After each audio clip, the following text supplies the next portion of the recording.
Welcome students once again. हम लोग शुरू कर रहे हैं एक नया टॉपिक जिसका नाम है फेज रूल।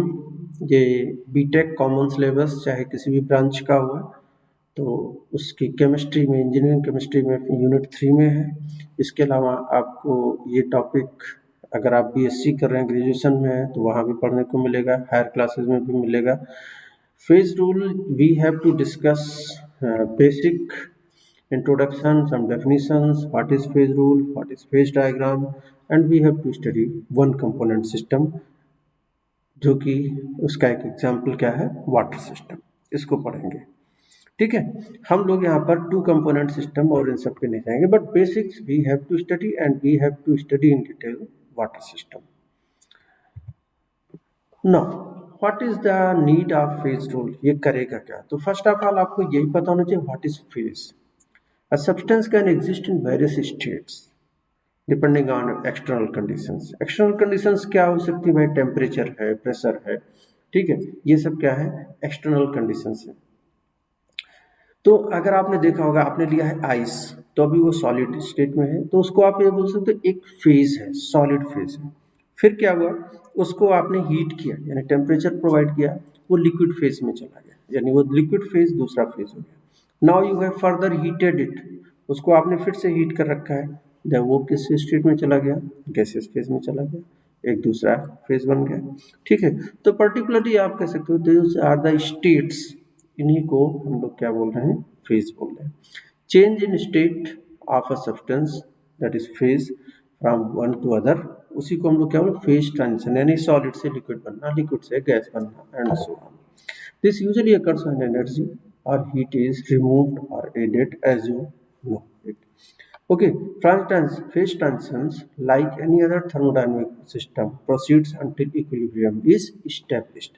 यानी जब आप हीट कर रहे हो तो हमारा सॉलिड किस में कन्वर्ट हो रहा है? लिक्विड में कन्वर्ट हो रहा है, लिक्विड में कन्वर्ट हो रहा है। कब तक कन्वर्ट होगा? जब तक कि सॉलिड और लिक्विड के बीच में इक्विलिब्रियम स्टैब्लिश ना हो जाए। ओके, सो ये सब कुछ था किसके बारे में? फेज के बारे में।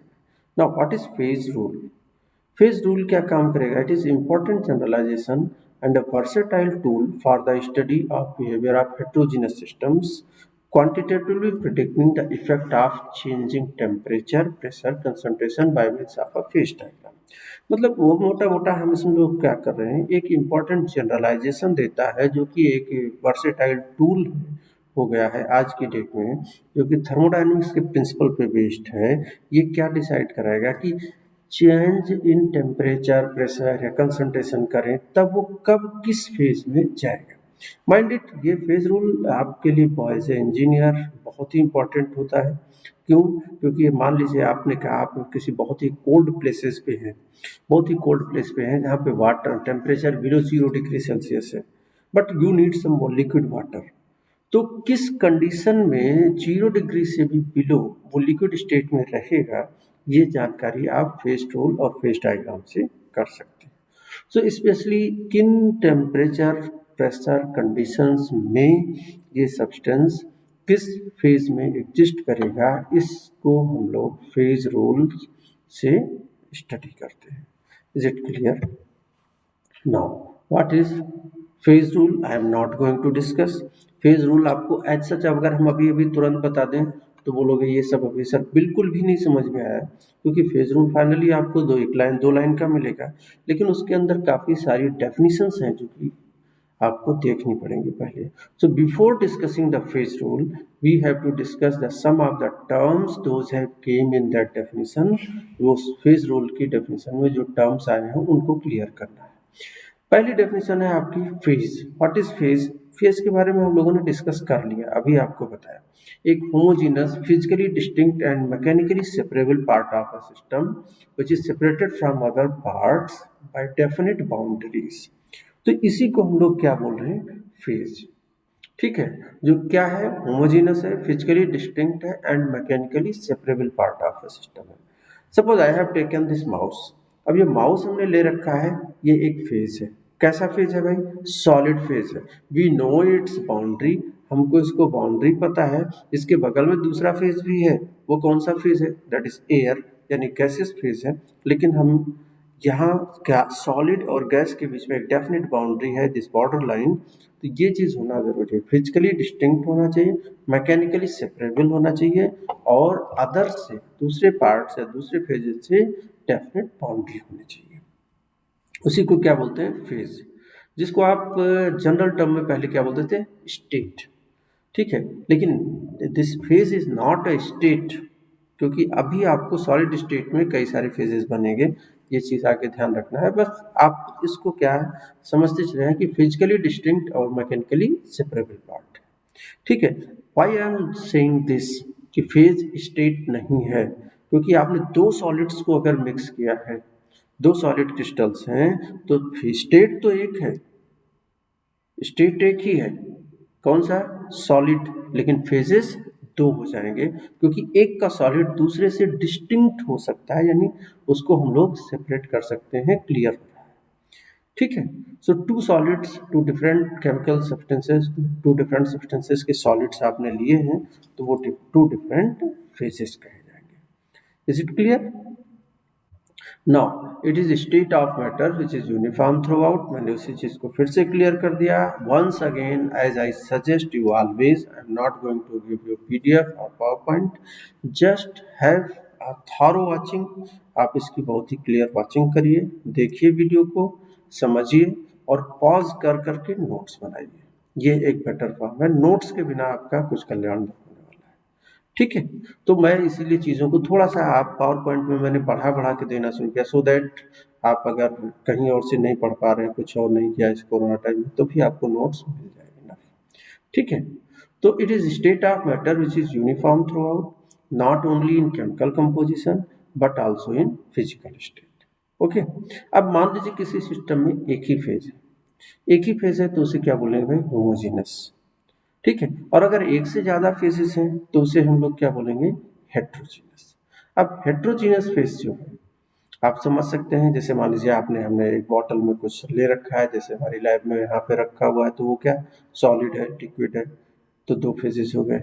ठीक है, तो ये अगर एक से ज़्यादा फेजेस हैं तो उसे हम लोग क्या बोलेंगे?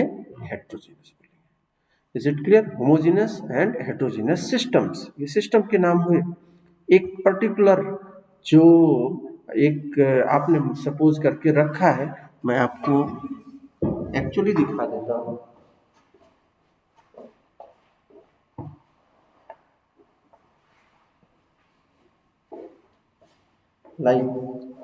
लाइक दिस, ये हमारी लैब में जो एक सोप सॉल्यूशन रखा है, या कुछ भी इसमें लिक्विड है, तो यहाँ पर ये एक पूरी बॉटल जो है, ये क्या हुआ? एक फेज कही जाएगी, सॉरी एक सिस्टम कही जाएगी। इस सिस्टम में तीन फेजेस हो सकते हैं। अभी सॉरी अंतर क्या है? अभी यहाँ पे लिक्विड है, लिक्विड हो सकता है अगर ये वोलेटाइल है तो ऊपर गैस भी भरी हो सकती है, तो लिक्विड और गैस हेट्रोजीनस सिस्टम है, जिसमें कि दो फेजेस हैं, एक लिक्विड है, दूसरा क्या है? गैस का है। ठीक है, क्लियर? तो ये हेट्रोजीनस सिस्टम, क्लियर? तो होमोजीनस और हेट्रोजीनस सिस्टम्स होते हैं। फिर हम लोग आगे बढ़ते हैं, एक क्रिस्टल कौन से किसका कितना फेज, ये आपको बहुत प्रैक्टिकल एग्जाम्पल दे दे के हम आपको क्लियर कर देना चाह रहे हैं। ये जब तक फेज कंपोनेंट्स ये सब आपको नहीं पता होंगे, तब तक आप कुछ आगे की प्रॉब्लम्स यानी आगे के रूल, फेज रूल नहीं समझ में आने जा रहे हैं। ठीक, मैंने क्या लिखा भाई? ए क्रिस्टल सब्सटेंस वन फेज, कोई क्रिस्टल ले रखा है, दैट इज वन फेज। अगर क्रिस्टल है लेकिन दो सब्सटेंसेस के हैं, उन जिनको मिक्स किया, सपोज आपने कहा नहीं हमने ले रखा है टेबल साल्ट NaCl, उसमें कुछ और मिला दिया, KMnO4 मिला दिया, कुछ और मिला दिया, तो वो दो फेज हो जाएंगे। ठीक है, KMnO4 उसके क्रिस्टल्स कुछ अलग है वो भी सॉलिड स्टेट है। That's why I was saying that state and phase those two are different. KMnO4 आपने लिया वो भी सॉलिड स्टेट में है, NaCl लिया वो भी सॉलिड स्टेट में है, उनको मिक्स कर दिया, ठीक, दो फेज हो गए, सिस्टम विल बी बाइफेजिक।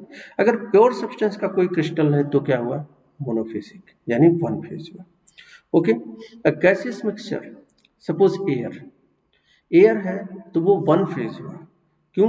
क्योंकि कोई डिमार्केशन नहीं है। हम इस एयर में ये नहीं देख रहे हैं कि कहाँ नाइट्रोजन है, कहाँ ऑक्सीजन है, कहाँ पे CO2 है। तो कोई डिमार्केशन नहीं है, बाउंड्री नहीं है। That is must. मैंने आपको पहले बताया फेज की डेफिनेशन में कि सेपरेट डेफिनेट बाउंड्री होना मस्ट है। This one is it clear? तो एयर जो हुआ वो वन फेज हुआ। A solution of two miscible liquids in closed pot. Two miscible liquids in closed pot, ध्यान दीजिए वो टू फेज है। मैं फिर से बताऊं, suppose this is soap solution, तो मैंने इसी की बात करी थी कि ये क्या है, टू फेज। कौन सा? एक तो लिक्विड है और दूसरा क्या है, वेपर। लिक्विड और वेपर दो फेज है।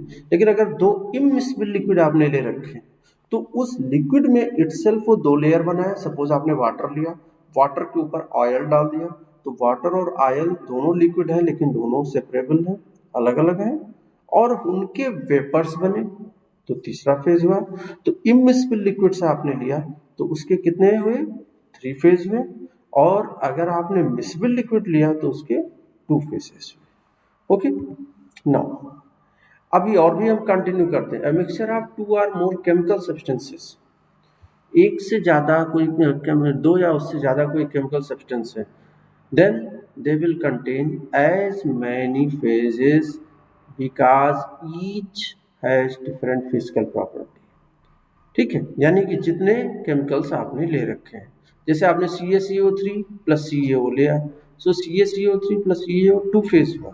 लेकिन अगर इक्वेशन लिख दिया CaCO3 हीटेड, CaCO3 को हीट किया CaO प्लस CO2, तो थ्री फेजेज हुए। कौन सा? एक CaCO3 solid, CaO solid, CO2 solid, ये थ्री फेजेस हो गए। CaCO3 सॉलिड, CaO सॉलिड और CO2 गैस। CO2 गैस, ये three phases. Is it clear? So you must know about phases. I think phase एक first term we have made clear. मैं बता दूं बहुत ही important चीज है आपके लिए कहीं भी इस केमिस्ट्री में। फेज के बाद नेक्स्ट आता है component, that is very important. दूसरा टर्मिनोलॉजी जो आपको फेज रूल में मिलना है, माइंड इट, मैंने कहा मैं आपको फेज रूल पढ़ा ही नहीं रहा हूँ अभी। अभी हम क्या कर रहे हैं, फेज रूल में जो टर्म्स आ रहे हैं हम लोग उसको एक्सप्लेन कर रहे हैं। सो दूसरा क्या हुआ, component. What is this? The smallest number of independently variable constituent at equilibrium. Smallest number of independently variable constituents at equilibrium by means of which composition of each phase present can be expressed either directly or in form of chemical equation. Most of them, I think many of them, not most, many of them may be from Hindi medium, तो समझने में problem होती, इसीलिए मैं आपको हिंदी में भी इस चीज़ को एक्सप्लेन कर देता हूँ, लेकिन नोट्स आपको इंग्लिश में ही बनाना है। मैंने सेकंड लाइन जो लिखी, that is very much simple. What is component? This is the individual chemical entity required to express composition of a phase. एक फेज का कंपोजिशन है क्या, मतलब कि वो केमिकल एंटिटीज जो कि एक फेज के कंपोजिशन को एक्सप्रेस करने के लिए पर्याप्त है। ठीक है, एनी डाउट? कुछ क्लियर नहीं हुआ तो आप आगे बढ़ते जाए, इसमें ज़्यादा क्लियर हो जाएगा। कुछ एग्जाम्पल लेते हैं उसमें क्लियर। जैसे आपने लिया वाटर सिस्टम, जो कि हमें बड़ी डिटेल में पढ़ना भी है। ठीक, it contains water and vapour. ठीक है, आइस, वाटर, वेपर। अब आपने चाहे आइस लिया या वाटर लिया या वेपर लिया, सिस्टम में थ्री फेजेस हैं। ठीक, लेकिन केमिकल सब्सटेंस हर एक में क्या है, H2O। सभी में केमिकल सब्सटेंस क्या हुआ, H2O। Therefore the composition of each phase is expressed in term of H2O, यानी सभी तरफ क्या है, वाटर है। Hence this is called as one component system, means water system यहाँ पर केवल एक ही केमिकल एंटिटी है, वाटर, H2O, ये वन कंपोनेंट सिस्टम। उसके बाद दूसरा एक एग्जांपल लेते हैं। We can have more as much examples as possible, उसी से हमारी सारी चीज़ें क्लियर होने वाली है। ठीक है, दूसरा एग्जांपल क्या लिया, जैसे आपने कहा आपने saturated solution of sodium chloride ले लिया। Mind it, saturated, go to this language, saturated, आपको समझ में आ रहा होगा, सैचुरेटेड, अनसैचुरेटेड, सुपर सैचुरेटेड। तो मतलब ये हम एज्यूम करते हैं कि वहाँ पे सैचुरेटेड में क्या है कि कुछ NaCl भी बचा हुआ है। ठीक। NaCl भी जो है बॉटम पे बचा हुआ है, तो इस पे 3 फेजेस हो जाएंगे। कौन कौन से? तो फेजेस तो 3 हो गए। सॉलिड सोडियम क्लोराइड यानी उसके बॉटम पे सेटल डाउन है, उसके अलावा साल्ट सॉल्यूशन है जो एक्वस मीडियम है, और क्या है? Water vapour in equilibrium. So phases हुए 3। कौन कौन से फेजेस हुए आपके पास? सॉलिड सोडियम क्लोराइड जो कि जो आपने पॉट ले रखा है उसके बॉटम पे सेटल डाउन है, फिर साल्ट सॉल्यूशन है, और वाटर वेपर है। अब बात आती है केमिकल कंपोजिशन की। हर एक फेज की केमिकल कंपोजिशन, यानी हमारे पास 3 फेजेस थे। NaCl सॉलिड था, NaCl एक्वस था, और H2O था। तो हमने आपको प्रीवियस स्लाइड पे फिर ले चलते हैं। एक जगह लिखा है component is individual chemical entity required to express composition of a phase. किसी फेज का कंपोजिशन बताने के लिए। अब एक मान लीजिए एक फेज है NaCl, ठीक। तो आप इसमें क्या काम कर सकते हो? इक्वेशन लिख सकते हो। यानी क्या क्या है? NaCl सॉलिड है तो वहां पर NaCl हो गया और 0H2। ध्यान दीजिए यहाँ पर इक्वेशन के फॉर्म में है तो जीरो और माइनस दोनों ही चीजें चलेंगी। ठीक है। जरा इसको हम और भी क्लियर करते हैं। कैसे? आपने लिखा NaCl, NaCl, ठीक। अब उसके बाद में प्लस H2O, वाटर, ठीक। अब ये क्या बन गया? अब ये बन गए भाई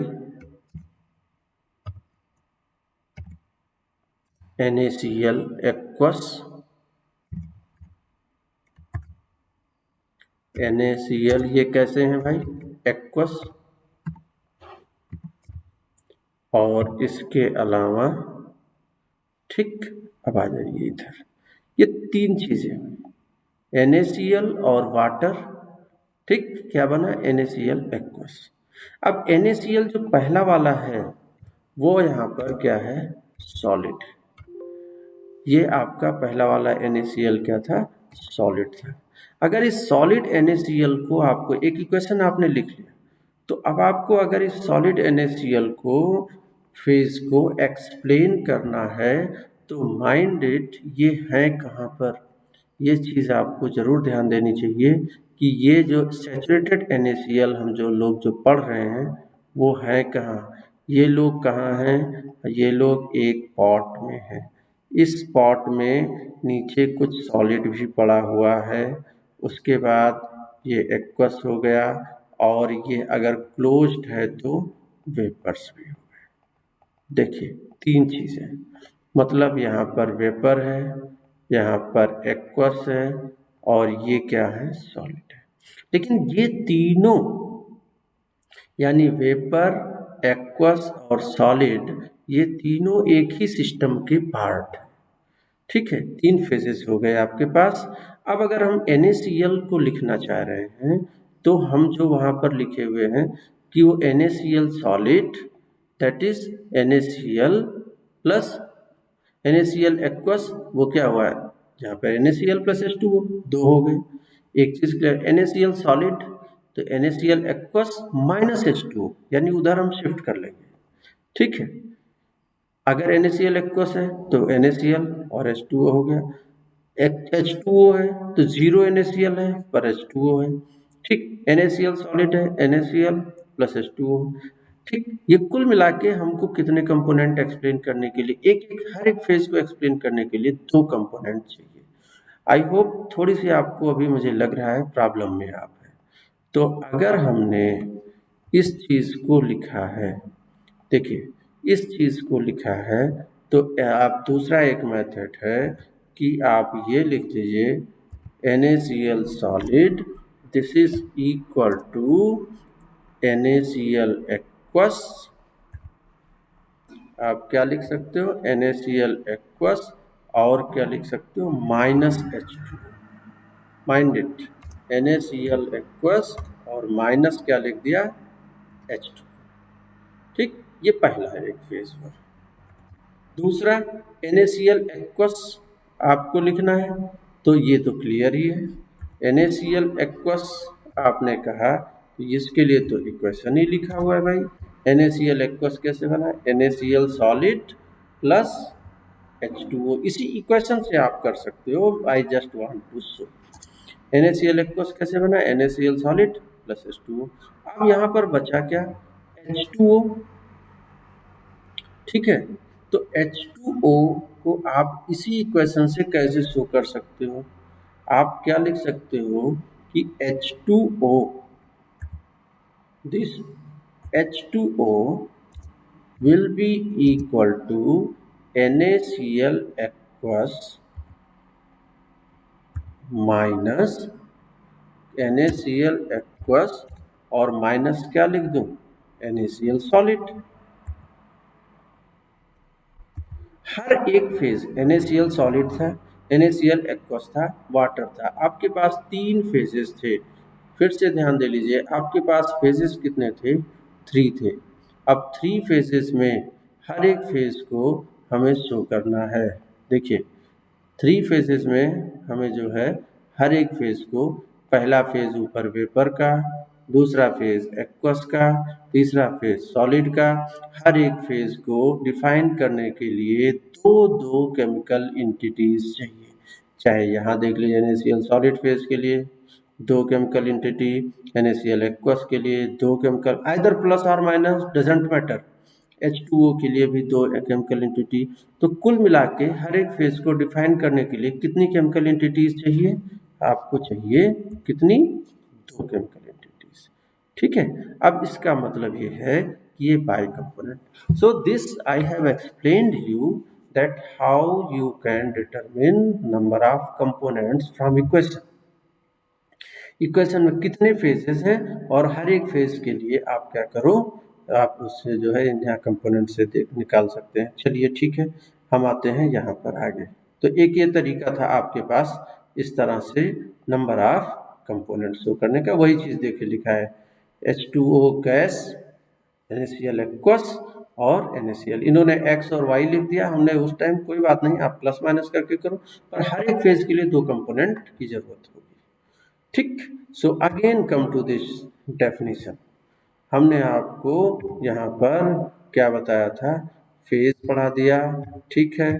फिर ये कंपोनेंट्स का डेफिनेशन समझ लीजिए। Smallest number of independently variable constituents at equilibrium by means of which composition of each phase present can be expressed either directly or in form of chemical equation। जैसे मैंने कंपोजिशन ऑफ ईच फेज लिखा था, इसमें भी ध्यान दीजिए, आप equation लीजिए और प्लस माइनस दोनों एक्सेप्टेबल है, इवन जीरो भी एक्सेप्टेबल है। ओके, तो ये बात क्लियर हो गई, ये 2 कंपोनेंट सिस्टम है। ठीक। हाँ, कुछ लोग कहते हैं सर आपने इतना ज़्यादा क्यों सब कुछ बताया, वैसे भी NaCl और वाटर मिला के 2 ही कंपोनेंट हुए, चाहे वो जो भी जितने फेजेस बना रहे हैं। ठीक, कोई बात नहीं, आप जैसे भी समझो, आपको नंबर ऑफ कंपोनेंट्स निकाल लेना। नेक्स्ट है, आपने लिया CaCO3 मार्बल और इसकी हीटिंग करी। अगर आप इसको हीट कर रहे हो तो अगर आप हीट करो तो CaO सॉलिड प्लस CO2 बनता है। ठीक। तो अगर आप ये कहते हैं कि सर NaCl वाला आप इतना NaCl वाला आप इतना वर्कआउट क्यों करवाए? क्योंकि NaCl प्लस H2O था, 2 ही कंपोनेंट दिखाई पड़ रहा था। अगेन आइस था, वाटर था, वेपर था, 2 ही कंपोनेंट दिखाई पड़ रहा था, नो प्रॉब्लम। लेकिन वो इक्वेशन का फॉर्मेशन, इक्वेशन सोल्यूशन हम लोग यहाँ पर ले आए, वो आप हैबिट ऑफ इक्वेशन की ही डालेंगे जो कि हेल्पफुल होगी। देखिए यहाँ पर thermal composition of CaCO3 CaO plus CO2 बना, ठीक है। अब composition of each of the 3 phase can be expressed in terms of at least 2 of the independent variable constituents। Mind it, जो definition में था any of the 2 independent variable constituents, जैसे आपने ये लिखा उसी इक्वेशन को, इसका मतलब ये है ये 2 कंपोनेंट सिस्टम है। CaCO3 on heating give CaO plus CO2, तो ये 3 फेजेस हैं, लेकिन कंपोनेंट्स कितने हैं? 2 है, क्योंकि एट ए टाइम 2 वेरिएबल्स को दिखा रहे हैं तो तीसरा अपने आप अंडरस्टूड हो जाता है। क्लियर? और भी एग्जाम्पल हम लोग ले लेते हैं, जैसे CuSO4.5H2O, copper sulphate pentahydrate, blue colour, ये सॉलिड होता है। अगर ये टूटा CuSO4.3H2O प्लस 2H2O, ठीक, तो ये 3 फेज है, फिर भी 2 कंपोनेंट, बिल्कुल पिछली इक्वेशन जैसे, कोई भी 2 कंपोनेंट इनफ है समझाने के लिए। आपने क्या लिया, NH4Cl का डिसोसिएशन किया, NH4Cl NH3 गैस और HCl गैस बनी। अब यहाँ पे फेज तो 2 हो गए, क्यों भाई, एक सॉलिड और एक गैसेस के बीच में कोई बाउंड्री नहीं होती, ठीक, इसलिए फेजेस कितने हो गए, 2, एक सॉलिड फेज, दूसरा गैसियस फेज। लेकिन अब आगे आइए, कंपोनेंट्स कितने, ये चीज़ आपको देखना है। NH3 और HCl प्रेजेंट हैं इन इक्विवेलेंट क्वांटिटीज, ये दोनों क्या प्रेजेंट है, इक्विवेलेंट क्वांटिटीज में प्रेजेंट है। The composition of the both of the phases can be represented by same chemical compound NH4Cl, यानी ये अंडरस्टूड है, NH4Cl is giving NH3 plus HCl in equivalent amount, इस यहाँ पर ये वन कंपोनेंट सिस्टम हो जाएगा, this will be one component system. Third is degree of freedom, what we have studied till now, मैंने पढ़ा फेज, मैंने पढ़ा क्या, कंपोनेंट।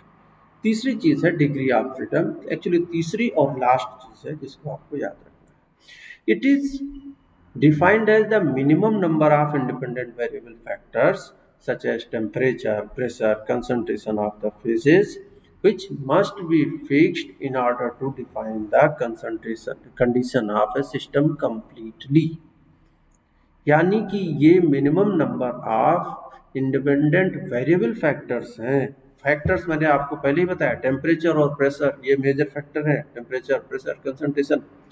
तो ये minimum number of variable factors हैं जो कि फिक्स करने पड़ेंगे किसी सिस्टम को डिफाइन करने के लिए, किसी भी सिस्टम को डिफाइन करने के लिए जो वेरिएबल्स हैं, मिनिमम वेरिएबल्स। जैसे आपको एक बताया गैसियस सिस्टम है, तो आपके पास एक 5 लीटर का सिलेंडर गैसियस सिलेंडर है, ठीक है।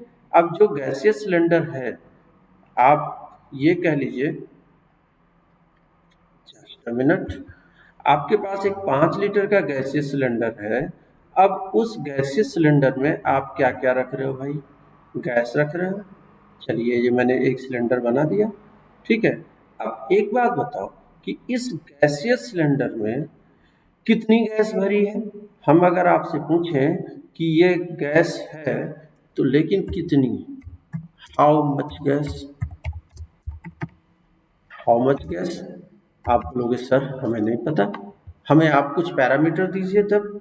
कौन से पैरामीटर, कौन से पैरामीटर चाहिए भाई, क्या क्या चाहिए आपको, P चाहिए, आपको क्या चाहिए, V चाहिए, आपको क्या चाहिए, T चाहिए, क्यों चाहिए, आपको फार्मूला लगाना है। कौन सा फार्मूला, कौन सा फार्मूला भाई, PV is equal to NRT लगाना है।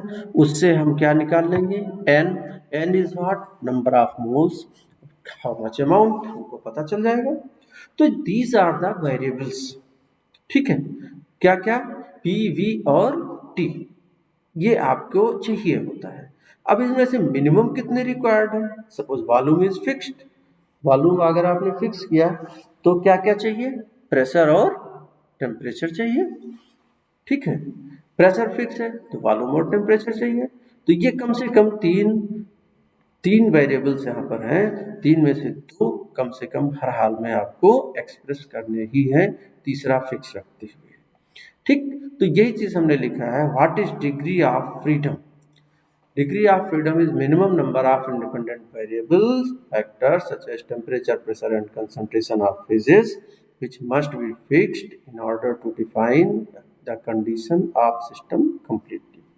अगर मान लीजिए आपने कहा system is having one, two और 3 और 0, तो उसको यूनिवेरिएंट, एक डिग्री ऑफ फ्रीडम है तो यूनिवेरिएंट और बाई वेरिएंट और ट्राई वेरिएंट और नॉन वेरिएंट, यानी 0 डिग्री ऑफ फ्रीडम मतलब हम की कोई भी वेरिएबल्स जो है उसको हम चेंज नहीं कर सकते, ठीक। चलिए एग्जाम्पल लेते हैं। एग्जाम्पल ही हमारे पास एक सबसे बड़ा रास्ता है यहाँ पर एक्सप्लेन करने का। Consider this water system, 3 phases हैं and those can be in equilibrium only at particular temperature and pressure. ठीक है। अब therefore when all the three phases are present, तीनों फेज एक साथ किसी एक पर्टिकुलर टेम्परेचर प्रेशर पर एग्जिस्ट कर रहे होते हैं। अगर आपने जरा भी बदला तो तीनों नहीं एग्जिस्ट करेंगे, या तो कोई दो एग्जिस्ट कर रहा होगा, आइस और वाटर हो गया, या वाटर और वेपर हो गया, या वेपर और आइस हो गया। तीनों एग्जिस्ट करने के लिए एक स्पेसिफाइड प्रेशर एंड वॉल्यूम की कंडीशन है, यानी कि हम किसी को भी चेंज नहीं कर सकते। ठीक, इसका मतलब है जीरो वेरिएंट और इनवेरिएंट और नो डिग्रीज ऑफ फ्रीडम, मतलब ऐसा कोई वेरिएबल नहीं है जिसको हम चेंज कर लें। समझ गए?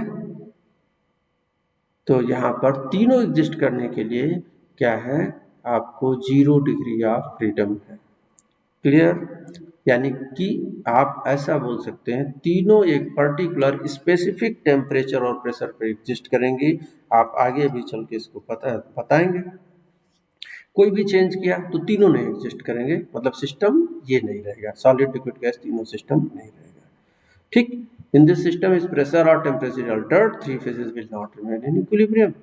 ठीक, कोई ना कोई एक डिसअपियर हो जाएगा। सो इनवेरिएंट यानी किसी को भी हम बदल नहीं सकते। डिग्रीज ऑफ फ्रीडम मतलब किसको हम चेंज कर रहे हैं, ये ध्यान रखिएगा, कौन सा वेरिएबल जिसको हम चेंज कर सकते हैं।